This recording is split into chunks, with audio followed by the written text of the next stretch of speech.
आज 5 अप्रैल को आईपीएल 2025 का 17वां मुकाबला चेन्नई के एमए चिदम्बरम स्टेडियम में खेला गया। ये मैच चेन्नई सुपर किंग्स और दिल्ली कैपिटल्स के बीच हुआ। सीएसके के समर्थक इस मैच से सीएसके की वापसी की उम्मीद कर रहे थे और दिल्ली अपनी एक और जीत की ओर बढ़ने के लिए तैयार में थी। आईपीएल 2025 में अब तक दिल्ली कैपिटल्स ने शानदार प्रदर्शन किया था। टूर्नामेंट के शुरुआत में ही लखनऊ सुपर जायंट्स और सनराइजर्स हैदराबाद को मात देकर लगातार 2 जीत के साथ पॉइंट टेबल में दूसरे नंबर पर थी। दूसरी ओर चेन्नई सुपर किंग्स पहले 3 मैचों में से 2 हार के बाद अपने घरेलू मैदान पर वापसी की तलाश थी।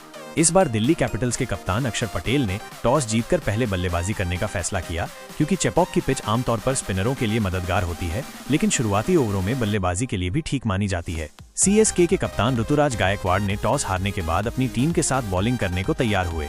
दिल्ली की पारी की शुरुआत जेक फ्रेजर मैकगर्क और केएल राहुल ने की। हालांकि फ्रेजर मैकगर्क 0 रन पर ही खलील अहमद की गेंद पर आउट हो गए, जिससे सीएसके को शुरुआती सफलता मिली। लेकिन इसके बाद केएल राहुल ने पारी को संभाला और अभिषेक पोरल के साथ मिलकर एक मजबूत साझेदारी बनाई। राहुल ने अपनी पारी में 51 गेंदों में 77 रन बनाए, जिसमें 6 चौके और 3 छक्के शामिल थे। अभिषेक पोरल ने भी 20 गेंदों में 33 रनों की तेज पारी खेली, जिसने स्कोर को तेजी से आगे बढ़ाया। मध्य ओवरों में सीएसके के स्पिनरों खासकर नूर अहमद और रविचंद्रन अश्विन ने अच्छी गेंदबाजी की और दिल्ली के बल्लेबाजों को बांधे रखा। नूर अहमद ने अक्षर पटेल को 21 रन पर अपनी बुगली से चकमा दिया और उनका विकेट ले लिया।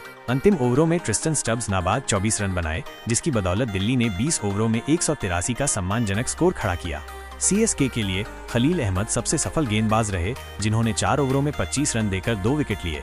नूर अहमद और मतीशा पतिराना ने भी एक विकेट लिया। 184 रनों के लक्ष्य का पीछा करने उतरी सीएसके की शुरुआत बेहद खराब रही। डेवोन कॉनवे और सचिन रविंद्र की सलामी जोड़ी ज्यादा देर टिक नहीं सकी। रविंद्र मात्र 3 रन बनाकर मुकेश कुमार की गेंद पर आउट हो गए, जबकि कप्तान ऋतुराज गायकवाड़, जो अपनी कोहनी की चोट से जूझ रहे थे, वे भी मिचेल स्टार्क की शॉर्ट गेंद पर फ्रेजर मैकगर्क को कैच थमा बैठे। इसके बाद कॉनवे भी 13 रन बनाकर विप्रज निगम की गेंद पर अक्षर पटेल को कैच दे बैठे। पावर प्ले में सीएसके का स्कोर 43 पर 3 हो गया था और दबाव साफ दिख रहा था। शिवम दुबे और विजय शंकर ने पारी को संभालने की कोशिश की, लेकिन दिल्ली के गेंदबाजों ने उन्हें ज्यादा मौके नहीं दिए। मिचेल स्टार्क और मुकेश कुमार ने शुरुआती ओवरों में शानदार गेंदबाजी की, जबकि कुलदीप यादव ने मध्य ओवरों में अपनी कलाइयों का जादू दिखाया। कुलदीप की किफायती गेंदबाजी ने सीएसके को रन बनाने से रोके रखा। एक तरफ विजय शंकर ने मोर्चा संभाले रखा और दूसरी तरफ विकेट गिरते रहे शिवम दुबे और रविंद्र जडेजा भी सस्ते में निपट गए।